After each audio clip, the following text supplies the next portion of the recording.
Hello friends, welcome to my channel. Today we will see 10 lines essay on Constitution Day. 1.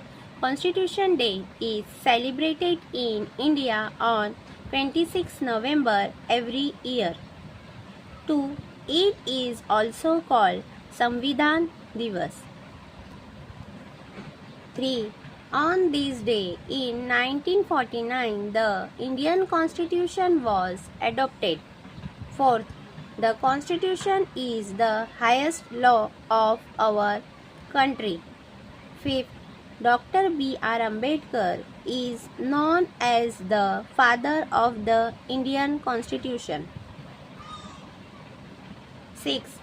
It ensures equality, justice and freedom for all citizens. 7. Schools organize special programs like speeches and quizzes to celebrate the day. 8. Constitution Day reminds us to follow our duties as responsible citizens. 9. It teaches us to respect the rights of others and live in harmony.